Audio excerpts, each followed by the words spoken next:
Kali ini gue ngobrol dengan Rosy Simamora, seorang penulis buku. Bukunya yang ini segera difilmkan dan gue bermain di dalamnya. Kita akan ngomongin soal proses menulis dan pengalamannya yang menarik bekerja sebagai editor buku. Let's go. Halo Kak Rosy. Halo Bang Radit. Ini bukunya ada di depanku. Ini adalah buku yang membuat hidupku lumayan repot selama berapa? Mungkin 8 bulan ke belakang. Karena aku bermain film yang diangkat dari buku ini. Ini aku jelasin sejarahnya dulu ya. Jadi 5 tahun yang lalu, mungkin lebih kali, 5 atau 6 ya. Kalau aku ngalamin tuh 5 tahun lalu, berarti bukunya udah terbit sekitar setahun. Produserku ngomong, produser film dari Sore Film bilang, waktu itu aku lagi syuting film lain, Radit, kayaknya ada satu cerita yang cocok buat lu. Oke. Tapi lu kan orangnya nggak pernah mau main di cerita orang lain. Biasanya kan lu nulis sendiri, habis itu beranin. Lu baca deh, siapa tahu lo tertarik gitu. Apa Pak judulnya? Nah disebut judul ini nih, Catatan Hari Menulis Ini. Tapi aku lupa sama sekali, karena cuma selewat doang. Persis abis itu berarti 5 tahun kemudian, which is sebenarnya tahun lalu ya. Dia ngomong, inget nggak gue pernah ngomongin si Catatan Hari Menulis Ini. Catatan Hari Menulis Ini itu yang mana ya Pak? Ada, gue sempat selintas ngobrol sama lu. Terus kasih lihat bukunya. Kayaknya lo cocok banget meranin jadi Sahat. Dia bilang. Sahat. Oh ini cerita orang Batak Pak? Iya. Lu kan Batak kan? Batak sih. Cuman coret. Sudah lama tidak membatakkan diri. Maksudnya kayak lahir di Jakarta. Terus nggak bisa bahasa Batak dan lain-lain kan gitu. Udah baca dulu. Dan aku baca, menarik banget ceritanya. Wah, thank you. Ini ya buat teman-teman yang nonton ya, ini judul bukunya Catatan Hari Menulis Sinting. Sebentar lagi kan keluar filmnya, which is gue main di situ. Ini halaman pertamanya udah menarik banget nih. Ini kan begitu kita buka nih. Nah, pas aku buka nih, ini kita pelan-pelan aja kita runut semua. Pas aku buka, namanya Rosy L. Simamora, ya kan? Simamora ini dan novel itu mengingatkanku ke temanku. Oke. Namanya Christian Simamora. Iya. Karena ini mabok nulis banget nih anak. Dia kerjaannya nulis, terus bikin novel, apapun yang diomong itu soal novel, sampai akhirnya aku sempat ketemu dia penerbitan, namanya juga Simamora. Terus aku jadi nanya-nanya kan ke orang-orang penerbit kan. Kenal Windy Aryastanti nggak tapi Mbak Windy? Nggak ya? Ada editor-editor. Ini siapanya Christian kali ya gitu. Ternyata benar ya. Iya. Jadi Kak Rosy ini siapanya temanku, Christian Simamora. Christian itu sepupu jauhku. Sepupu jauh. Jadi bapaknya itu sepupu keponakan jauh. Bapaknya sepupuan jauh sama aku. Orang Batak kan jauh ya kalau saudaraan ya, bisa berapa tingkat, berapa itu ya, luas banget deh gitu. Nah itu dia, bapaknya itu sepupu jauhku. Tahu dari mana tuh kayak gitu? Pas di acara Simamora kumpul atau? Dari kecil kayaknya udah dicekokin. Jadi kenalnya sama bapaknya. Bapaknya kan pendeta. Oke, mau bapaknya Christian? Pendeta. Pendeta. Nah, terus kenal. Jadi kalau pesta kita pasti ketemuan sama Christian, sama ibunya kenal banget gitu. Aku kalau pesta di Blowfish kan, jadi kayak nggak terlalu ngerti. R&B. Nah, Christian itu adalah editor buku untuk aku. Dia ngedit bukuku yang ketiga. Ingat banget tuh, waktu itu lagi ada acara pesta buku, dia ngasih naskahnya, ini gue edit ya, gue rapiin gitu dia bilang. Ketika kita buka bukunya, ini ada tulisan. Ini biasanya kalau penulis-penulis, dia nulis kayak semacam apa ya, kayak pesan gitu ya di ini. Biasanya untuk siapa gitu kan, untuk istriku yang membiarkan aku menulis buku ini dengan tenang, misalnya gitu kan. Nih kalau Kak Rosy menarik banget. Kak Rosy nulis untuk sesuatu bernama tantangan. Ini salah satunya. Rasanya seperti sedang mewarnai gambar tanpa repot-repot menjaga garis. Manis banget gitu. Nah, Pak Tantangan ini suami atau? Suami. Okay. Artinya apa? Coba, maksudnya gimana nih? Artinya untuk sesuatu tantangan ini salah satunya. Rasanya seperti sedang mewarnai gambar tanpa repot-repot menjaga garis. Gimana artinya nih? Nulis aja sebebas mungkin. Udah nggak mikirin lagi kan, karena aku editor ya lama ya. Jadi aku biasanya kan kalau editor itu kan pikirannya tuh struktur kan, strukturnya. udah nggak pakai struktur, tulis aja apa yang aku suka gitu ya. Oke. Jadi ini awalnya nih, ini sebenarnya tulisan iseng, ini iseng banget. Ini iseng. Iseng. Nah, pokoknya waktu itu tuh, kadang aku kan nggak pernah nulis di Wattpad tuh. Oh iya, Ya Wattpad. kan? Wattpad kan orang-orang yang jagoan banget kan nulis tiap hari kan. Iya, itu lebih ke punya stamina sih. Iya kan, betul kan. Iya. Nah, sedangkan aku itu kalau nulis kan mut-mutan tuh, ya kan. Mikirnya terlalu banyak, editor lah, mikirin Iya, kayak iya. nggak bener nih, kayaknya begini gitu ya. Aku juga nulis mut-mutan, laptop di mute kan. Gitu. Itu. Iya, terus. Terus deh gitu, ya kan aku kan pengen nyoba dong. Tapi kan sekarang yang paling gampang itu nggak usah mikir macam-macam kan. Nah, terus aku nyoba komedi kan. Tunggu, bentar. Jadi ini tunggu. ditulis di Wattpad dulunya. Wattpad. Oh, I see. Gini, jadi Kak Rosi ini kan sebenarnya bekerja sebagai editor. Kayak editor buku nih Iya. di Gramedia kan. Oke. Artinya kerjaannya adalah naskah masuk, kita yang ngerapin tuh. Ini yang mungkin kita coret lah apa segala macam. Oke. Biasanya nih ya.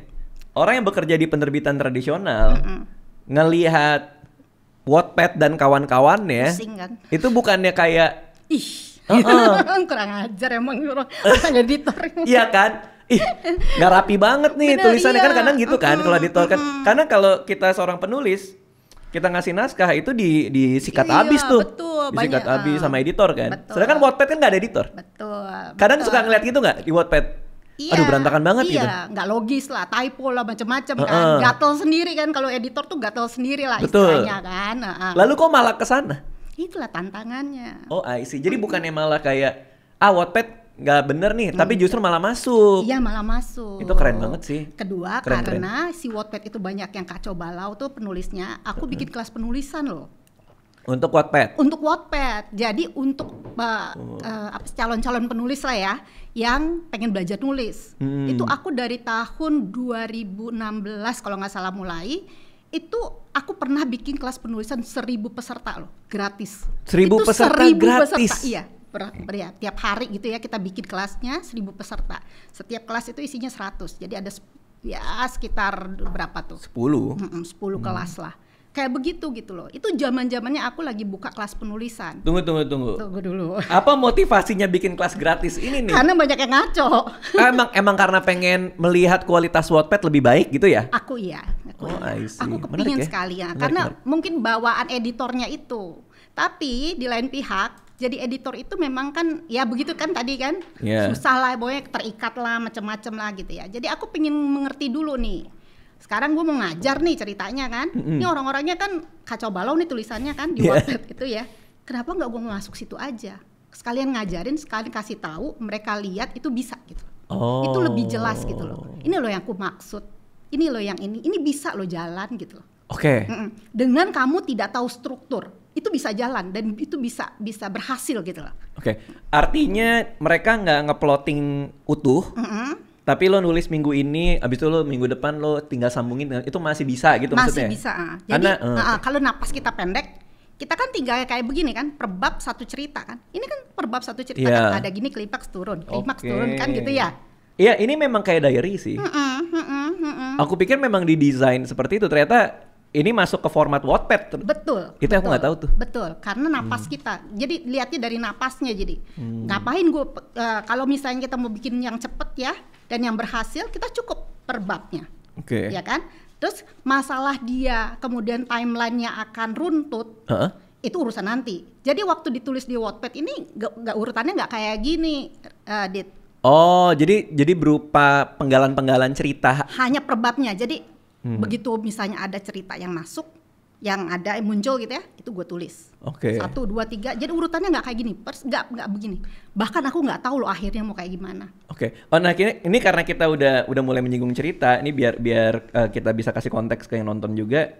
Kita ngomongin secara utuh aja ya. Ini cerita soal apa? Jadi sepemahamanku ini, ketika aku mempelajari novel ini dan skenarionya, ini cerita tentang Minar sebenarnya ya.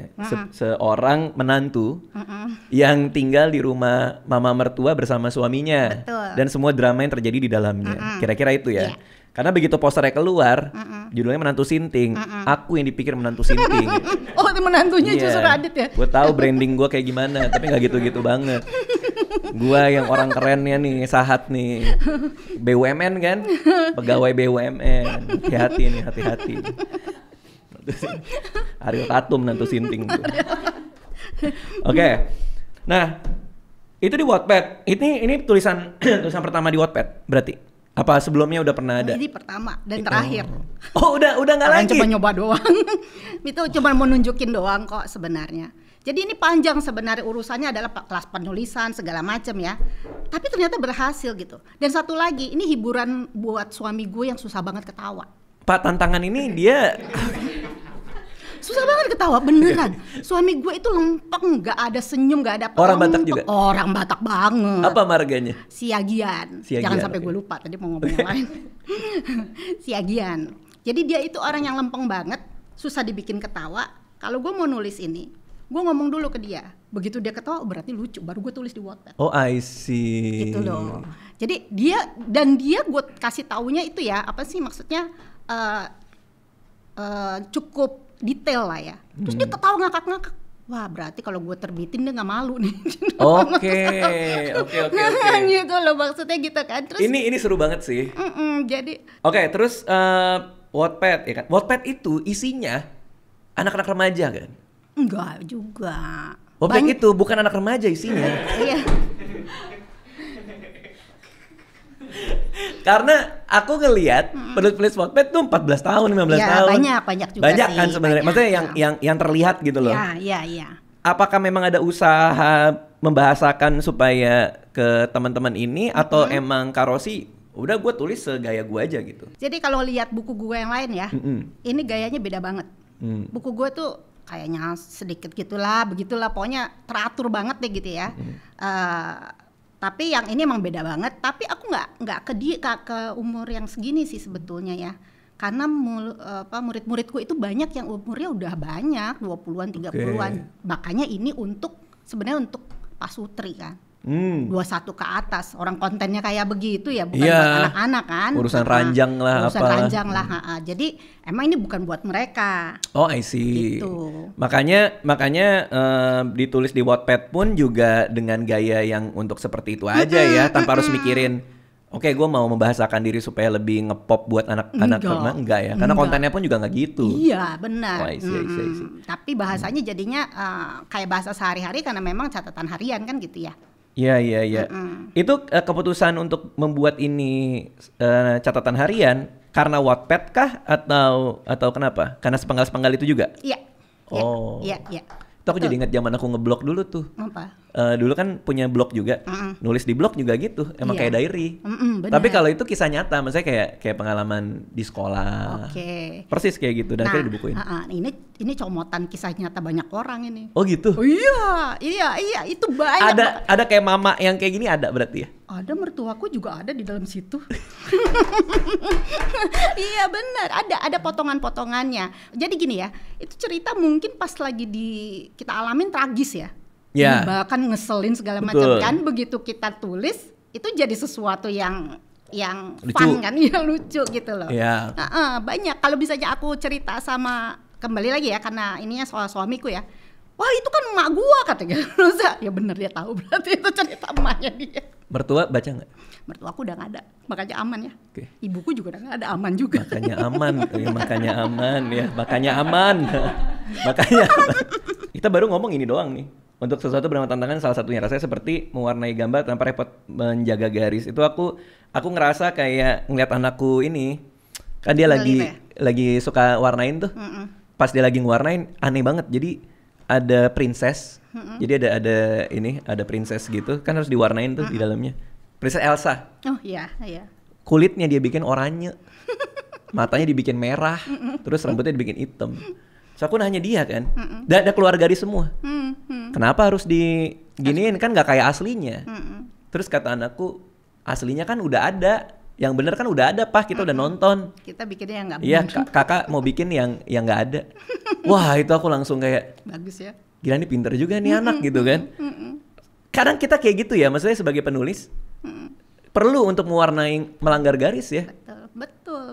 Karena apalagi jadi editor. Iya. Itu tata bahasa, struktur. Tapi aku sih karena unsur editor itu yang mengikat aku ya. Demikian juga misalnya gini nih, Dit, kalau lihat soal seksnya ya, ya kan? Ya, ini editor banget nih. Iya. Soal seksnya gitu ya. Aku edit kan tahu kan, maksudnya yang ada di Wattpad deh, yang CEO segala macam kan. CEO misalnya CEO jatuh cinta dengan apa kan, mereka pakainya kan senengnya kayak misalnya gini, ceweknya miskin dapat CEO. Oh iya, gitu kan, iya. yang Power kayak fantasy. Begitu. Iya, power fantasy. Nah, mereka kan menuliskan adegan-adegan itu kan yang seperti itulah, banyak kata kerja, kata sifat, kata kerja, kata sifat, kata benda, kan itu aja kan. Loh, kenapa mesti dilihat dari situ kan gitu. Kita kan ini sebenarnya kalau kayak aku nulis ini kan, jadi itu tidak mengganggu, tidak menjadi red flag. Betul. Tapi menjadi bagian dari cerita. Kalau itu nggak ada juga nggak bisa kan gitu ya. Tapi juga nggak mengganggu gitu loh. Itu malah ketawa gitu. Betul, karena adegan suami istri yang di sini, adegan dewasa, adegan dewasanya di sini, itu memang terikat pada plotnya. Sehingga bukan sebuah tempelan hanya untuk membuat pembaca kayak gitu. Justru komedinya ada di situ. Karena dia jadi centerpiece cerita kan. Betul. Dirangkainya secara elegan dan menarik gitu ya. Itu menurut aku sih. Nah, karena pas aku baca ini, itu aku ngerasa juga, kok ini rapi banget gitu. Ternyata emang gara-gara editor ternyata. Pantesan pas gue baca belakang, editor di Gramedia. Iya pantesan aja. Oke, langsung ada resep seru perkawinan. Resep seru perkawinan. Ambil 2 potong cinta buta, letakkan dalam mangkuk perkawinan kocok sampai mengembang. Masukkan mama mertua ke dalamnya, tambahkan 8 tahun usaha keras buat punya momongan. Aduk rata lalu hidangkan panas-panas. Nah, ini membuat analogi perkawinan dengan resep ini, terutama di bagian depan itu apa? Ngeset tone bukunya atau apa tuh? Itu terakhir. Iya, buat ngeset tone bukunya sebetulnya ya. Tapi ditulisnya terakhir. Sebenarnya. Selesai semua baru di bagian depan. Oh. Jadi pertama kan susunan babnya beda tuh, kalau lihat kan, karena aku harus ngurut-ngurutin kan, ini kejadiannya gimana nih supaya nggak ada plot hole lah istilahnya kan gitu ya. Kedua, PR besarku adalah mengakhiri itu. Bab terakhir itu buat aku susah banget. Lama itu dapat bab terakhir. Ini ya? Baru kemudian kita simpulin tuh, ini apa sih, tentang apa, baru aku bisa nulis yang resep perkawinan. Oh, justru secara kronologis ini ditulis terakhir, tapi di buku ditaruh di depan. Iya, supaya pembaca langsung tahu ini tentang apa kan gitu ya. Oke. Judul-judulnya juga rada-rada semua nih. Mertuaku company-ku, mertuaku ranjang pengantinku, mertuaku Lord Voldemortku. Oke, kita akan baca semuanya sampai habis. Oke, ini menarik banget. Nah, terus ketika sedang menulis ini, kan tadi kan bilang dari Wattpad, the whole plot, big picture-nya itu sudah ada nggak sebelum ditulis? Apa kayak ala-ala penulis Wattpad aja? Minggu ini gitu? Iya, minggu ini. Ala penulis Wattpad. Jadi tiap bab itu berdiri sendiri-sendiri, sama gitu. Tapi aku udah tahu sih mau diapainnya. Cuman kan aku nunggu nih, kan tes air nih kalau Wattpad itu kan. Pembacanya banyak nggak sih? Ada nggak? Ternyata kan banyak gitu ya. Baru sampai terakhir aku ngomong dong sama temenku di Gramedia, nih gimana nih, terbit apa enggak? Rame nih gitu. Ini rame nih gitu ya. Cuman gini, gue sendiri ragu sebenarnya mau keluarin ini. Maksudnya ragu mau masukin ke penerbit? Ke penerbit. Okay. Bahkan waktu mau difilmin aja ragu. Oke. Kita satu-satu ya. Dari Wattpad dulu. Wattpad, oke. Itu ramenya nih kenapa rame? Maksudnya cara promonya gimana? Enggak pernah aku promo. Karena aku nggak baca dan tidak pakai Wattpad. Maksudnya supaya discover gimana caranya? Pembaca ya karena itu kali ya, kelas penulisan itu. Kan aku nulisnya kan di Facebook, ayo baca dong gitu. Ternyata dari mulut ke mulut tuh. Bener. Ini sekarang baca ini gitu loh. Jadi itu barengan itu. Jadi kayak promo kelas penulisan, kelas penulisan banyak. Ya itulah begitu. Jadi komen-komennya gimana? Komen-komennya gokil segala macam. Tapi sebenarnya ya, yang mereka sekarang penasaran adalah bagaimana sih sebenarnya bikin itu tuh resepnya tuh apa gitu loh. Apa yang harus dipikirin pertama gitu. Untuk bikin ini? Untuk bikin ini. Oke.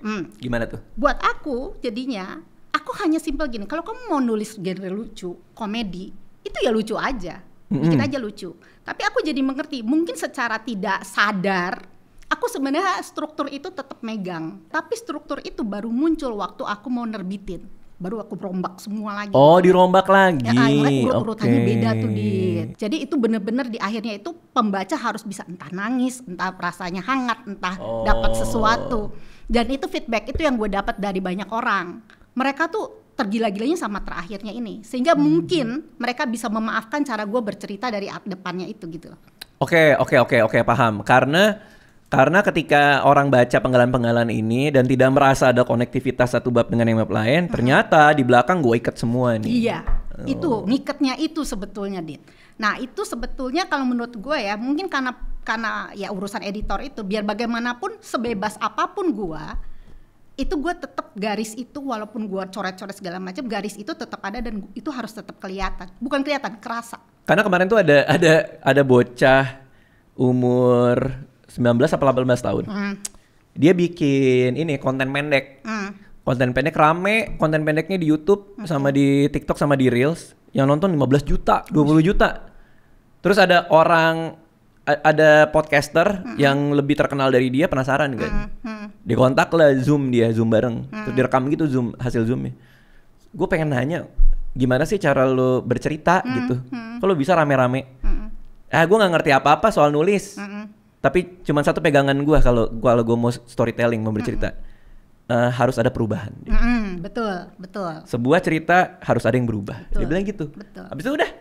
Wah itu aku kepikir-pikir bener juga ya, selama ini kita belajar banyak teknik, banyak apa segala macam, tapi poinnya cuma satu. Ada perubahan nggak di story-nya? Kalau nggak ngapain story itu di ini? Nah mungkin sebagai editor itu yang kepikiran kali ya? Iya, perubahan itu harus ada, satu. Kedua, ini kan tentang keluarga, Dit. Iya kan?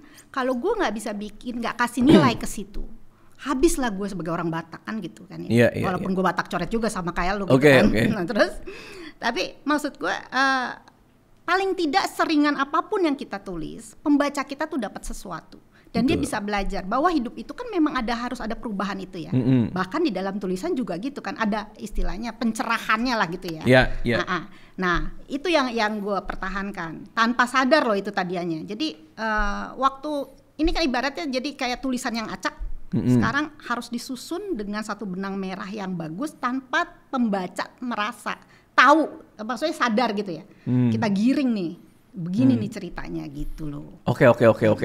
Itu Wattpad rame segala macam. Berapa bab tuh yang di Wattpad? Sama kayak ini kah atau lebih dikit lebih gede? Sama kayak ini. Persis. Dikurangin yang terakhir. Tapi sekarang udah kita take down. Di Wattpadnya udah take down. Tinggal 2-3 bab untuk ini aja, ditinggalin 2 atau 3 bab. Buat teaser lah ya. Buat teaser. Nah, datang ke penerbit nih. Datang ke penerbit, berarti nawarin diri atau teman-teman di Gramedia kayak, rame juga punya lu gitu. Enggak, kalau aku karena udah lama di situ, aku tinggal nawarin aja. Iya, bilang aja, ini ada naskah mau nggak gitu kan? Iya. Oh, kasih linknya dong, suruh baca dong. Ya, apa Pimret berarti ya? Enggak. Aku tinggal kirim aja naskahnya. Kirim aja? Oh, di print maksudnya? Enggak sih, waktu itu email ya. Email aja ya? Email terus ke Pimret berarti? Enggak, ke teman. Ke teman? Senior editor juga kah? Atau ya itulah ya? Oke, terus dia baca. Nah tapi ini kalau sebagai penerbit, ini pertanyaanku nih. Tapi dia kan ada di Wattpad. Kalau kita cetak, nanti kan bakal rame nggak yang beli? Soalnya kan orang udah pada baca gratis di Wattpad duluan. Nah itu argumennya gimana tuh? Kalau aku waktu itu gak ditanya begitu ya, cuman diminta untuk. Berarti aku emang nyebelin orangnya. Di itu, tapi banyak loh sebenarnya yang dari penerbitku ya, yang ngambil dari Wattpad itu, maksudnya awalnya dari Wattpad. Benar, itu lazim kan? Lazim. Dear Nathan juga. Yes, dan itu kemudian memang harus diubah oleh si penerbit ini. Jadi kan agak beda ya, pembaca Wattpad itu dengan pembaca buku itu sebenarnya beda. Jadi cerita itu kalau di Wattpad bisa demikian gitu ya, tapi kalau udah di dalam buku itu biasanya kan plot hole-nya banyak gitu ya. Terus letaknya susunannya juga beda. Itulah yang aku lakukan itu. Jadi diganti ininya gitu loh, bab-babnya urutannya. Oke, artinya membedakan platformnya itu beda gayanya juga. Gayanya beda. Karena orang kan banyak yang ujuk-ujuk langsung di print aja kan. Iya benar. Tapi kalau di tempat di penerbit boleh disebut kan namanya? Boleh. Di Gramedia itu enggak, itu kita godok langsung, kita godok lagi semua. Oke. Karena aku biarpun aku udah keluar ya dari Gramedia ya, aku masih editor. Jadi itu memang pekerjaannya begitu. Kita lihat nih gimana, ini nggak bisa masuk segala macam. Boy rewrite itu tuh biasa, kebongkarin segala macam lah gitu. Oke. Tapi kalau aku tahu kayak gimana Gramedia, itu aku udah siapin supaya mereka nggak bisa nolak. Karena itu udah melalui pakemnya Gramet. Aku udah tahu pakemnya di Gramet, sehingga aku akan mempersiapkan sedemikian rupa supaya mereka nggak bisa nolak. Iya, gitu. Karena ini udah siap terbit nih. Ya udah siap terbit ya, tinggal terbitin. Iya. Kalaupun ada editor yang megang juga mau apa lagi orang udah pakem Gramet. Iya. Gitu. Menarik. Oke. Lalu dia terbitlah jadi buku. Ketika dia terbit jadi buku, itu langsung rame atau pelan-pelan? Kan dia masuk bestseller juga kan? Itu langsung banyak yang beli atau melalui proses yang panjang juga tuh? Enggak sih, kalau aku sih lihat ya secara buku ya, ini enggak terlalu gimana-gimana banget. Tapi dia itu nasibnya itu adalah difilmin. Jadi dia baru keluar 2 minggu, itu yang meramal dia itu sekitar 5 PH. Melamar. Ya ampun, melamar. Melamar. Okay. 2 minggu bukunya keluar. Iya. 5 PH nelpon. 5 PH. Gokil. 5 PH atau enggak? Itu benar-benar sampai bikin kaget. Itu kenapa ya mereka bisa tahu? Mereka bahkan tidak nanya berapa eksemplar yang sudah yang laku ya terjual sekarang. Enggak ada kayak begitu. Benar-benar nggak ada, sampai bingung gitu loh. Nelpon ke Gramedia atau ke Karosi? Langsung ya? Aku langsung. Apa yang terjadi tuh ketika dikejar-kejar orang kejar 5 PH itu? Gimana? Ini kayak bachelor kah gitu? Coba bujangan nomor 1. Apa ini kamu gitu, kelebihan kamu enggak? Enggak. Jadi ya udah temuin aja satu-satu. Temuin satu-satu? Iya. 5-5-nya ditemuin satu-satu? Kan karena enggak barengan sih memang. Jadi ada 1 minggu siapa. Oh iya, kalau gitu barengan mah kocak juga pusing sih. Pusing kali ya. Udah kayak lelang apaan gitu ya. Iya, terus. Ya udah satu-satu. Dari yang dia kok nawarnya segitu banget gitu ya. Oh, soal rights buku nih ya? Rights bukunya, okay. Udah gitu kan. Tapi ada loh yang modelnya begitu. Enggak, ini memang segini gitu-gitulah ya. Nah, kayak gitulah. Kayak kita nggak ngerti aja ya. Kayak kita bisa nanya kan. Gitu ya. Terus udah jadi sebetulnya ini sempet ya udah jadi sama satu PH adalah gitu ya. Udah kayaknya udah mau oke gitu. Tiba-tiba masuk nih. Oke, PH lain. PH lain yang sekarang pegang gitu ya. Nah, diteleponin terus saya sama itu, terus gitu, tunggu Pak, nggak bisa, aku masih belum ngobrol nih, masih ngobrol. Tapi kan dia duluan gitu ya. Baru kemudian ternyata ya jodohnya sama, di situ. Ya, gitu. Terus bilang ke PH sebelumnya apa? Kayaknya saya lebih cocok di situ gitu. Setelah pertimbangan ini itu gitu kali ya. Ya sih, dia pokoknya ada sesuatu yang terjadi yang terjadi. Kalau aku bilangnya gini, ini udah diatur oleh Tuhan, gue jadi bawa Tuhan ya. Iya, nggak apa-apa. Jadi udah diatur gitu ya. Iya. Jadi aku nggak mau sebenarnya sebelum ini selesai, tapi ternyata ada sesuatu terjadi gitu loh. Sesuatu terjadi baru aku bilang sama yang sekarang. Ya ini ternyata mereka mundur, selesai, bisa masuk. Gitu. Oke. Nah, tapi menurut aku cocok banget sih dipegang Soraya sih. Karena Pak Sunil itu, kita udah selesai syuting ya. Itu sangat detail banget. Menceritakan ini di layar nanti gitu sebagai sutradara. Dan kita tuh pernah ada momen di mana kan naskahnya kan skripnya ada nih, sementara bukunya juga ada. Naskahnya ini kan diadaptasi dari buku yang pasti nggak 100% sama juga kan. Ada momen kita reading udah lama, so aku sama Ariel udah baca dialog di skrip, terus kita udah latihan segala macem, terus pas Sunil datang merasa kayaknya ada yang kurang nih gitu. Bentar ya. Dia minggu depan kita datang lagi, dia bawa bukunya. Kita semua disuruh bawa buku ini. Coba kalian bawa buku itu lagi. Kayak kita balik lagi ke buku deh, dia bilang. Balik lagi ke buku, kita coba dialog yang ini.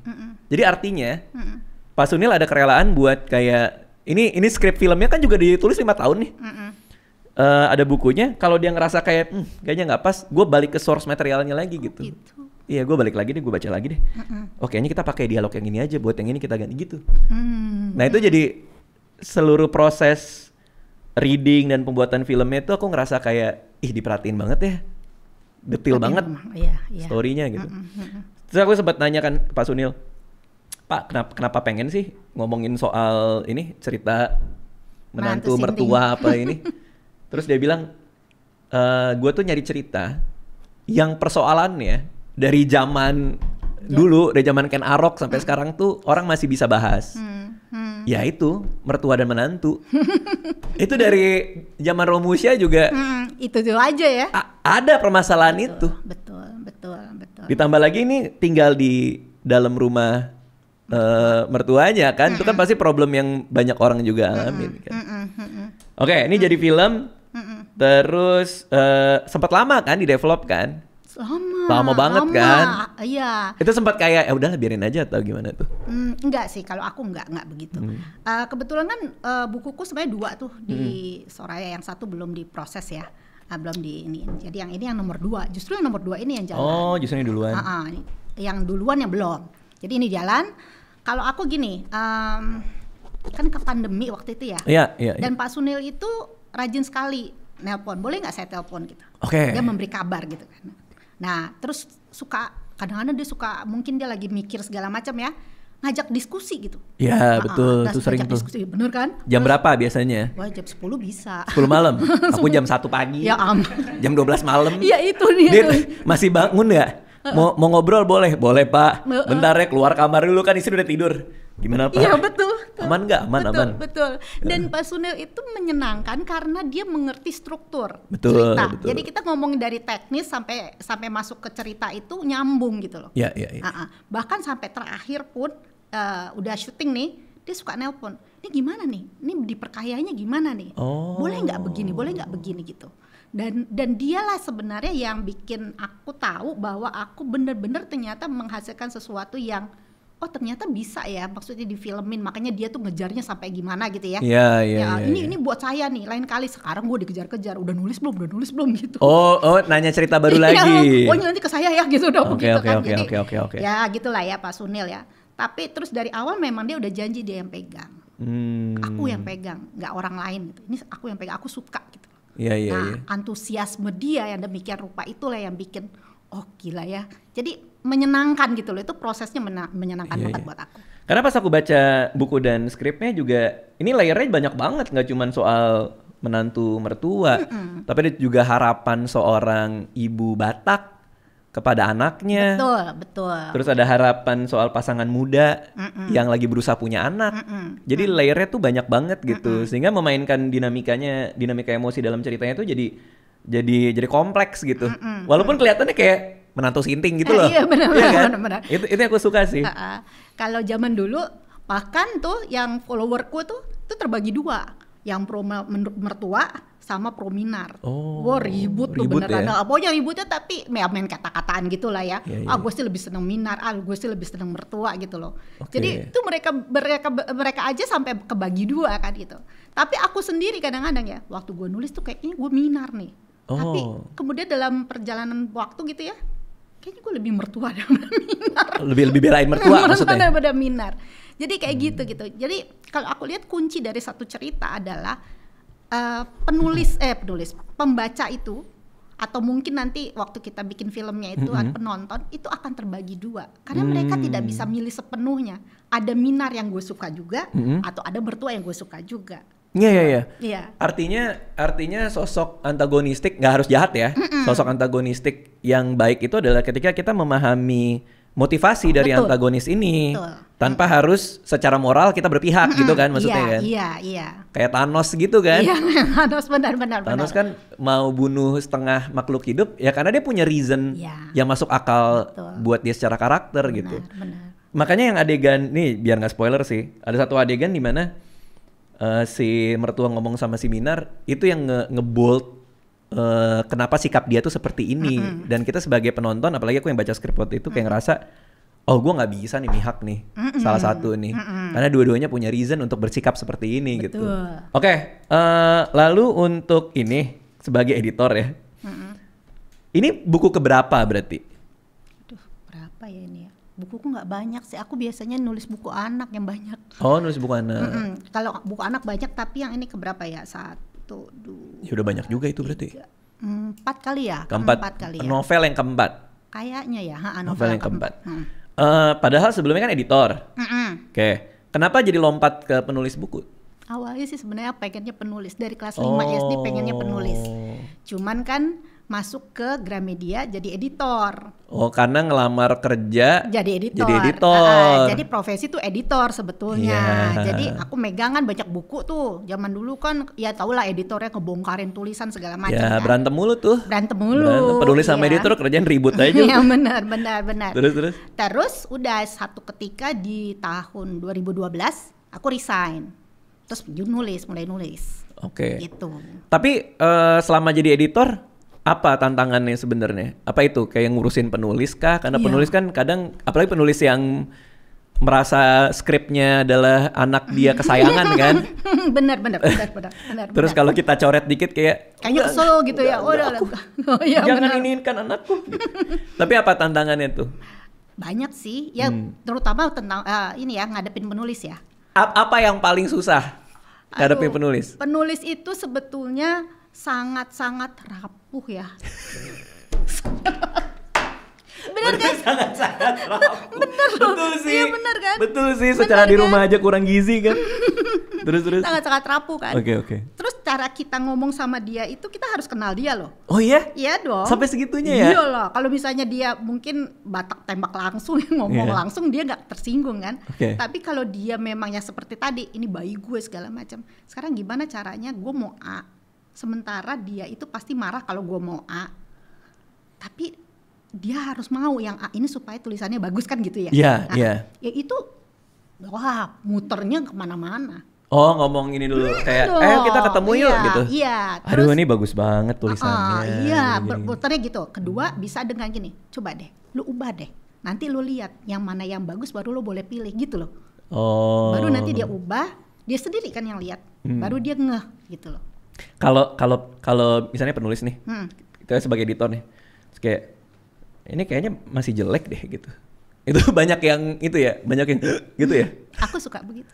Ya. Sering banget. Jadi tapi enggak loh. Kan ada satu penulisku ya, dari dia nggak punya nama tuh, pertama dia datang 85% loh aku minta. Bongkar ya 85%. Tetap kasih catatannya kan. Tapi begitu dia mau, itu jadi yang bagus loh. Nih aku udah cerita nih. Waktu aku nulis buku kedua, ketemu editor dari Gagas Media nih, Mbak Windy Aryastanti nih. Persis kayak gitu. Aku ngasih tulisan, terus dicoret-coret sama dia, terus dikasih ini ya masih jelek naskahnya. Sakit hati gue. Gue pulang ke rumah kayak nggak mau terbitin lagi di Gagas Media. Iya sih, nggak mau terbitin lagi di Gagas Media, bodo amat. Itu siapa lagi editor datang nyoret naskah gue, apaan sih gitu kan. 2 minggu berselang, mikir, bongkar lagi, lihat yang mana sih yang dicoret kan. Aduh bener semua lagi. Nelpon, kita ketemu deh. Gimana? Coba benerinnya gimana? Akhirnya udah sama Mbak Windy terus aku. Berapa buku baru Christian buku ketiga bisa Mbak Windy lagi. Oke. Ya memang bener sih. Karena penulis itu kita nggak pernah, kita selalu berdua saja dengan karya kita. Iya. Tiba-tiba ada orang asing datang. Ucap-ucap bilang jelek gitu kan. Kita udah ngerasa bagus banget padahal. Karena kita berdua aja. Menghabiskan malam-malam sepi itu berdua gitu. Jam 11, jam 1. Iya kan? Terus ditelepon Pak Sunil lagi. Nah, ini aku punya teknik menghindari editor. Sama teknik menghindari produser tuh beda. Oh gitu. Gimana tuh? Kalau editor itu kalau produser tuh kalau dia nelpon itu masih bisa masih bisa kayak nggak diangkat gitu. Tapi kalau editor tuh harus diangkat. Karena kalau editor kalau nggak diangkat, dia ngomongnya tuh apa ya? Mungkin karena nama editor ya. Itu kayak suka nusuk gitu loh. Gue enggak lagi enak aja. Jadi gimana nih? Sebenarnya mau terbit apa enggak sih? Oh, iya. Kok nggak diangkat-angkat gitu? Ini kalau misalnya lo nggak perbaikin, kita nggak bisa kemana-mana loh gitu. Wah, cup langsung ya. Ya deh. Kalau produser enggak tuh? Naskah udah beres belum? Belum Pak. Berapa lama lagi? 2 minggu lagi. 2 minggu lagi bisa beres? Bisa Pak gitu. Yaudah gue tunggu ya gitu. Kalau editor, terus ya dikejar ya. Kejar terus, kadang telepon dari telepon kantor. Kalau ditelepon pakai telepon kantor udah paling serem tuh. Karena artinya serius kan. Udah bukan dari HP tuh. Iya benar. Ini urusan kantor nih. Benar. Lu tahu kan kenapa gue nelpon? Iya mbak, ini naskah belum kelar gitu. Kenapa belum kelar? Iya soalnya nggak ada waktu. Waktu kan kita yang bikin, bukan. Ya oke mbak, iya mbak. Ya udah akhirnya mau nggak mau kan. Beda tuh editor sama produser tuh. Iya. Tapi pernah nggak akhirnya ada penulis yang dulunya sempat sebel karena dieditorin, dirapiin naskahnya, tapi setelah melalui semua proses itu bilang makasih ya Kak Rosi gitu. Ada, itu ceritanya gimana tuh? Nggak tahu ya, kayaknya penulis gue nurut semua ya. Soalnya aku biasanya kekeh. Jadi ya kayak tadi, pokoknya tekniknya macam-macam supaya dia mau ngikutin mau gue lah gitu ya. Dan mungkin karena pengalaman gitu ya. Jadi tapi ya ada juga nggak ya yang nggak mau ya? Adalah pasti ya.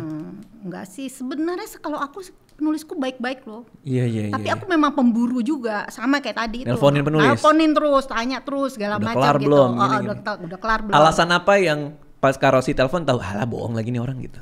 Sering banget kalau gitu. Apa? Sakit lah, inilah apa segala macam. Pokoknya macam-macam. Itu kan sebenarnya udah ketahuan ya. Tapi sakit ya. Klasik banget ya. Sakit lah, apalah ya, aku gitu. lagi sakit nggak bisa nulis. Iya, putus lah. Oh, ada yang gitu. Iya, galau karena putus. Oke deh, biarin aja gitu kan. Gitu. Iya. Tapi ini sih ya begitu memang. Aku sih cuman begini doang kalau sama penulis ya. Penulis itu ya kayak tadi kan, cuma aku sama dia kan gitu ya. Berarti kan rabun rabun jauh kan, cuma lihat bisa deket doang kan. Tulisan kita cuma terhadap naskahnya ya. Kalau editor kan ngeliatnya lebih gede kan. Ini lu mau laku apa enggak kan gitu. Ini mau relate apa enggak kan begitu ya. Tapi sekarang gimana caranya supaya dia nggak merasa terpojok. Itu aja sih sebenarnya. Tapi kalau misalnya dia udah mau, yes, gitu kan dia nggak tahu. Oh, karena kita punya trik-trik itu tuh. Trik-trik itulah, bujuk-bujuk. Memanipulasi dia nih. Beginiin dong ininya, egonya. Naikin dong. Itu yang ternyata ya. Jangan diginiin, giniin. Bener. Nggak, ini bagus kok, tapi kayak lebih bagus lagi. Iya, karena editor itu percaya dia dewa. Bener. Editor percaya dia dewa. Dianya dewa. Penulis tuh harus tahu gue dewanya kan gitu. Nah, padahal penulis kan taunya gue dewanya, enak aja tuh punya gue kan gitu ya. Dewa bayangan. Iya betul. Dewa bayangan di belakang. Wah, ini gue harus hati-hati ke Mbak Windy nih. Kalau kayak gitu. Oke. Katanya bawa temen ke sini. Ada itu layouternya atau apa? Ini editornya. Editor dari. Oh, editor Mbak punya Rizka. Editor. Iya. Harus ya. Harus dong. Kan dia yang melihat yang jauhnya kan. Betul. Masih menemukan juga. Kayak menemukan kayak ini kayaknya lebih bisa gini, bisa gitu. Enggak juga, Mbak. Iya, sebenarnya kerjanya jadi agak lebih ringan karena Mbak Rosi kan udah editor juga. Jadi kayak udah wah bagus nih. Tapi ketika sama sih tadi kayak ada yang bolong nih logikanya gitu. Cara ngomongnya ke Mbak Rosi gimana? Ternyata digituin juga. Oh, jelas. Kena juga. Iya bener ya. Tapi kalau aku pribadi ya, karena melalui serangkaian pengalaman panjang di penerbit, sekarang tuh aku lebih kayak, terutama aku lagi nulis naskah stand up nih, stand up komedi. Aku malah nanya ke developerku gitu, yang ngeliatin ceritanya, terus bantu kasih masukan. Kalau jelek mending bilang jelek gitu. Sekarang ya di umur sekarang dengan semua pengalaman ini, lebih senang kayak ini jelek bang. Kemarin pas kita coba nih nggak lucu. Jadi oh ya oke, kita sekarang aku udah bisa pada tahap itu sih. Iya, soalnya kan itu sebenarnya kan dia memangkas banyak nggak ngebuang waktu kan jadinya kan. Iya benar. Kan? Gue jadi cari dia yang baru lagi deh kalau ini emang nggak oke kan gitu ya, lebih enak gitu loh. Dan tujuannya kan sama, tujuan editor ya, misalnya editornya Kak Rosi ini kan emang bukan buat menyakiti perasaan Kak Rosi kan, tapi untuk membuat naskahnya bagus kan. Bagus dan ada ininya. Oh iya oke. Ya ada garamnya ya. Garamnya. Oke. Lalu bawa sebelahnya layouternya. Iya. Layouter itu berarti yang layout nyusun. ini ya, kan? Yang nyusun, benar. Nah ini sepenting apa nih layout ini nih? Karena aku ngelihat nih pas aku baca pertama kali, ini memang lumayan nggak lazim sebagai naskah novel pada umumnya ya. Kayak contohnya ini dialog-dialog ini kayak seperti di karena catatan harian ya. Iya gitu. Terus kita bikin seperti itu kan ya. Oke, jadi memang itu keputusan aku dan editor. editor. Secara estetika penulisannya seperti ini. Kalau penulisannya seperti itu kayaknya layouter deh. Oke. Nah, tapi dari naskah memang udah kita bikin kayak gitu. Itu nggak gatel tuh sebagai editor? Ini kan seharusnya gue pakai tanda kutip nih, gini-gini. Enggak ya? Ya itu dia tantangannya. Iya, lumayan kan? Tetap aja. Masa dialog tetep gua aku aja. titik 2 gitu? Nggak usah gitu. Kalau misalnya tulisnya kan kalau kita ngomong apa sih langsung kan kalau kan KALO kan, bukan kalau kan. Itu aja kan sebenarnya kita gatel kan. Itu bolak-balik ganti nggak ya? Ini ganti nggak ya? Ini ganti nggak ya? Gitu. Yang ini deh, yang mertua kan pakai sih deh segala macam ngaco tuh.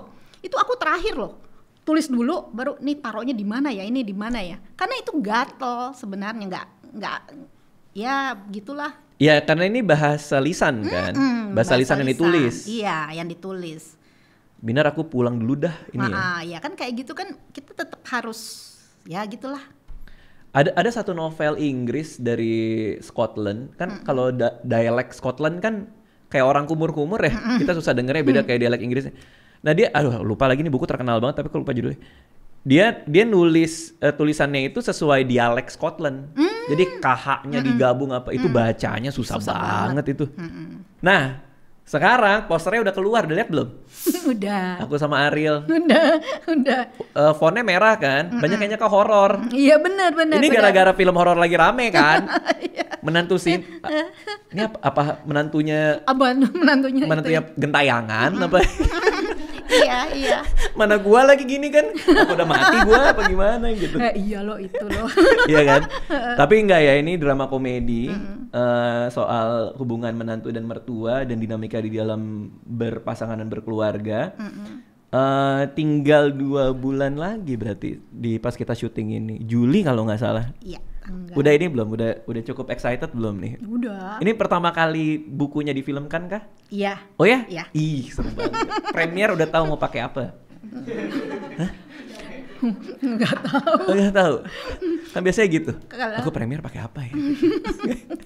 Enggak. Aku kalau premier film ngumpet aku biasanya. Sama, pengennya ngumpet. Iya, kayak banyak banget orang pusing. Iya, itu bisa ngumpet gak?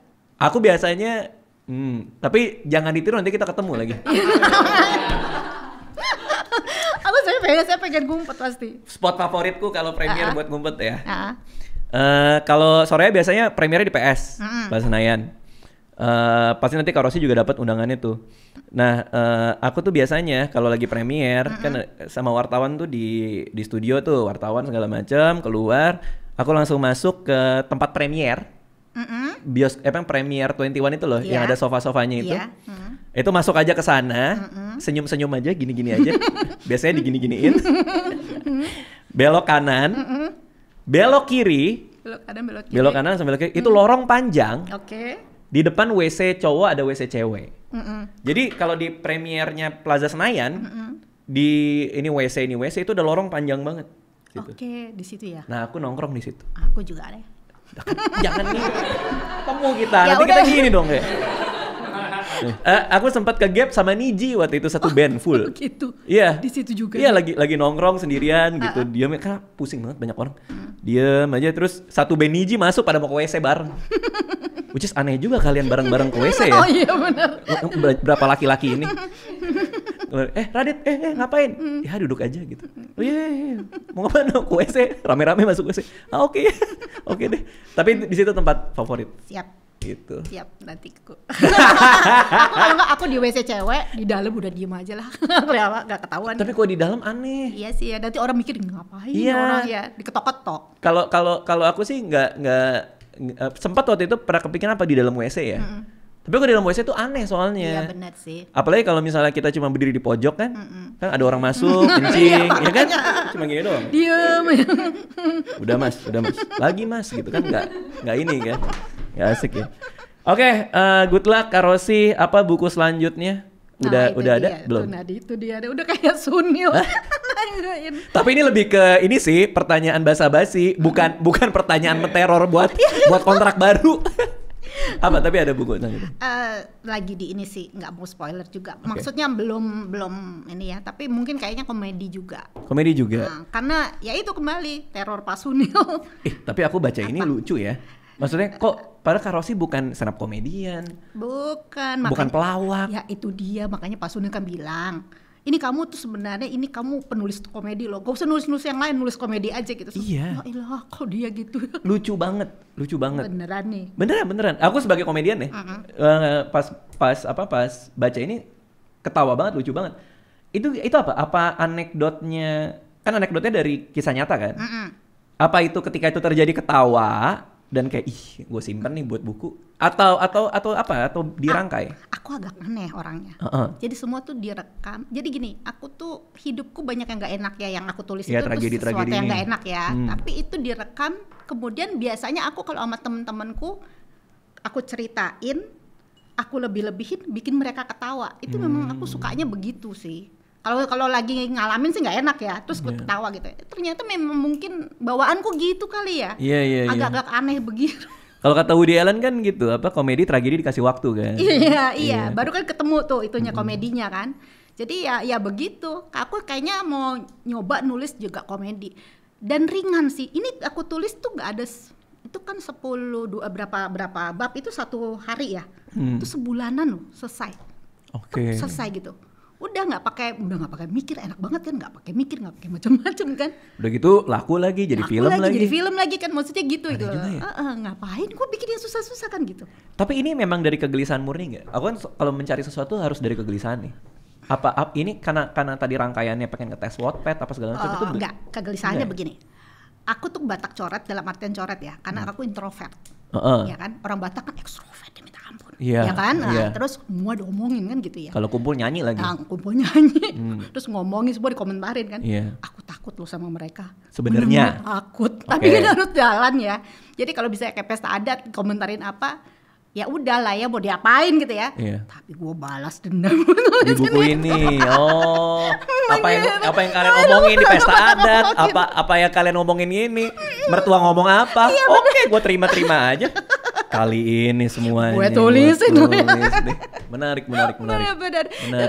Sampai kayak misalnya gini ya, soal nama lah ya. Ini nama-nama orang Batak kan berat-berat tuh. Terus dia kita kebule-bulean kan. Tapi begitu dia ngomong namanya kan boro-boro bule kan. Kayak misalnya gitu, Mekel.